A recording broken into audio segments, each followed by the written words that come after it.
So, before I get started on my topic that I wanted to talk with you guys today, I have finished week 6. I'm about to start week 7, which is so crazy. I can't believe this. I don't think I've ever made it this far. So, thank you, because if it weren't for these videos and me talking to you guys and you encouraging me, I don't think I could do it. I don't think I would have the willpower and the determination and the strength to do it.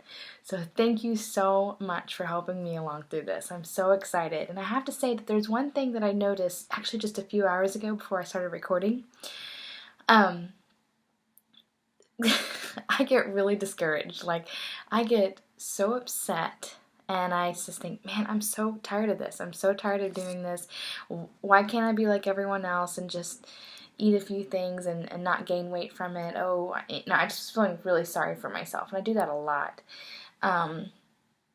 And every time I feel that way, it doesn't matter. The Lord always brings a blessing.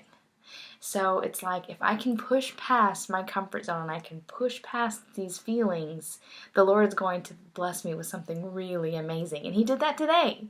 You know, I posted earlier on Facebook that, like, my voice is starting to come back. It is not 100%. I'm still struggling with singing.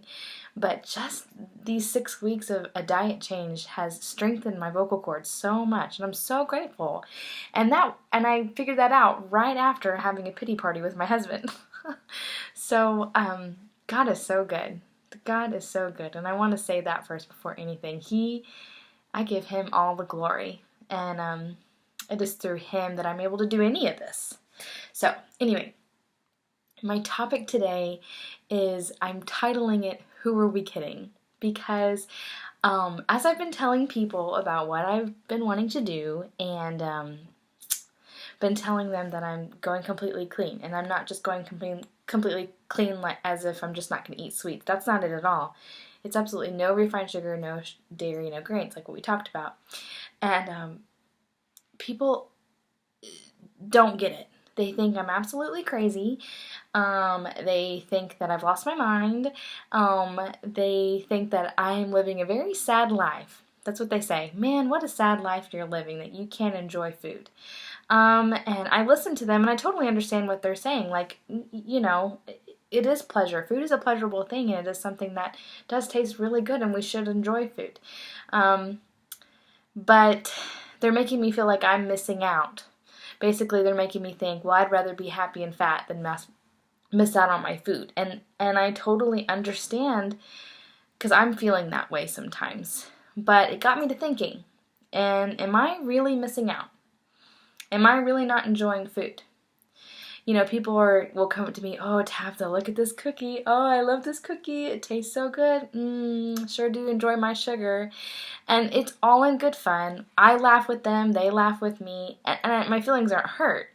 But it really does make you think. It makes you think that, you know, am I really depriving myself? Am I living this unrealistic life trying to eat completely clean? And I think, man, I could probably have a treat every once in a while. You know, what's it gonna hurt? And people will bring up the thing is, everything is in moderation. If you know, you can have these things, you just need to have it in moderation. And that's where it gets me, because if you think about it, are we really eating these foods in moderation? Because when did sugar become a daily part of our diets? Because it is. Sugar is a daily diet. It is part of our nutrition. And sugar has no nutritional value to it. The refined sugar that I was talking to you about last week. And some people say, well, I don't eat a lot of candy bars. I don't eat cupcakes. I don't eat any of those sweet things. But every piece of bread, every soda, processed foods, diet sodas, that is just like eating that piece of cake that you think that you're doing good by not eating. And regardless of that, you know, we're fooling ourselves if we think that a sweet treat once or twice a week is really considered moderation. These foods have become our nutrition. These foods outweigh the healthy nutritional foods. And I know that for me, I was eating higher percentage of the processed foods than I was eating of the real, raw, healthy, clean foods. So there's really no such thing as moderation in our American diet. You know, would I like a cupcake? Heck yes, I would love a cupcake. But am I really depriving myself? Am I really missing out? Am I really not living because I chose a piece of fruit instead of that cupcake? And I honestly don't think so. I think it's the opposite. I think I'm actually depriving myself and my body of the nutrients that it needs when I do eat that cupcake. Because when I eat that cupcake, it's making my body work way harder than it needs to. It's not helping balance me. It's not helping my body function the way it needs to. So it makes me wonder, who's really depriving themselves? The ones eating the cupcakes or the ones trying to better themselves? Every time I'm at a restaurant, I'm saying this because I feel the exact same way. Because every time I'm at a restaurant, I gripe, I groan, I complain because I have to pick something healthy while I watch my husband eat the rolls and the breads and the butters and the cookies. And at first I'm really bummed because I have to do this healthy alternative. But then 30 minutes later, after our dinner, I am so glad. I'm so happy that I chose something that's actually going to sustain me. It's going to give me energy rather than satisfying some addiction to sugar that I have. And if you talk to my husband, he will tell you, 30 minutes after a meal, I'm energized, I'm pumped, I'm ready to go. And he's like, ugh, I shouldn't have eaten that. And he doesn't feel good. And I have to, and this is not everyone, because some people can eat these foods in moderation and they're fine. I cannot. I know that it's an addiction for me. So I have to look at my food addiction the same way I would look at people who are addicted to alcohol or smoking. They don't feel good. They don't feel good. And if you talk to them, they're sick. And they know they're sick. And they know they need to quit. But they can't. They need that cigarette. They need to have a drink. It is something that's in them. And it does make them temporarily feel better. It really does. And they love it. They just love it too much. And the interesting thing is we look at those people in pity. We think, why can't they just give it up?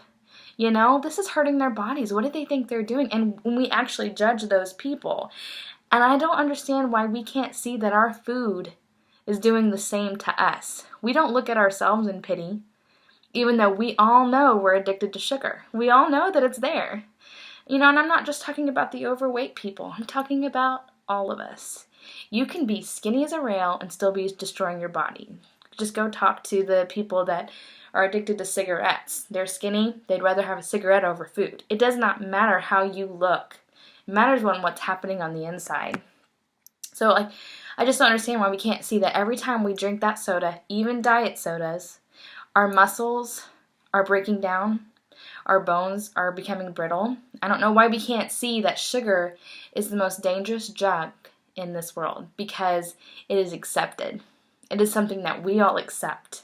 In fact, there are campaigns out there that say to love yourself, and it has plus size women. And I would watch those campaigns and I think, well, yeah, I should feel good about myself. And there's nothing wrong with being confident in who you are. But what I'm worried about is that we are accepting an unhealthy lifestyle. We are accepting it. And we are making it okay. And we're actually looking down on people who are trying to make their bodies better. I don't understand it. You know, and I think these food companies, I think they're good. And I think they have done a great job of convincing us that we need these foods. And we have turned something that's supposed to be a special, rare treat into something that we have every day. In fact, you're expected to eat this way. And if you aren't, people look at you like you have a third eye. People look at me like I have a third eye when I refuse the piece of bread. And it just doesn't make any sense to me now that I'm doing it. Before, I felt the same way. They look at you and they say, I could never do that. Are you crazy? I can't give up my chocolate. I can't give it up. And who are we kidding, guys? We are addicts and we don't even know it. Or we know it and we don't care because it is accepted by our society. And then I thought, well, when can you cheat? When is it acceptable for me to cheat? And I think that's different for every person. But I have to look at the addiction to other things perspective again, because when an alcoholic becomes sober, they don't celebrate by going out and getting a drink, because they know that that is going to spiral down, and they know it's going to get them back out of control. And I think of food the same way.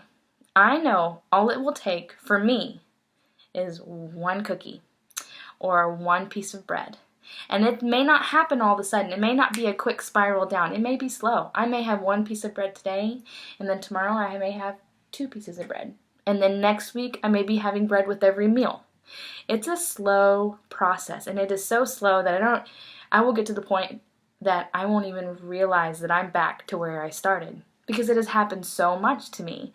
And that's why so many people who lose so much weight and they get themselves healthy, that's why they gain the weight back, and sometimes they gain even more. It's really frustrating to me, because for someone with a good addiction, with a real food addiction, I don't know when it is acceptable to have a cheat day. And it makes me think that I might be looking at this wrong, because if I'm focused on a cheat day, I'm focused on, oh man, I can't wait till I get to this point so I can have that treat. I think that that's going to mess me up, because it's not going to be a lifestyle change. It's just going to be a quick fix, let's lose the weight and then go back to what I was doing before. And I just don't think that's okay. And so I don't want to look forward to a cheat day. I want to look forward to the day that I go to a birthday party and I don't want the cake at all. I'm not even thinking about the cake. I'm looking forward to that day, because then I know I really do have freedom over this addiction. I'm looking for the day when I see chocolate ice cream and nachos, which are my absolute favorite meals, that I have no desire to grab for it. I want that day to come. And so if you think that I'm doing this just to lose weight, you couldn't be more wrong. I'm doing this because I'm tired of being addicted. I want to have freedom over this, and I want to really live without worrying about how my body's feeling me, because I've made bad choices. Guys, I'm ready to live. I'm ready to make this a lifestyle, and I'm ready to really be happy, not food happy, which is so temporary. So quit looking at me with pity, please. Quit saying, poor girl, just eat a cookie. It's not going to hurt you. One's not going to hurt you. Quit saying that I don't get to live my life, that I live a very sad life, because, I'm learning to live a happy life outside of food, and I really am happy. Maybe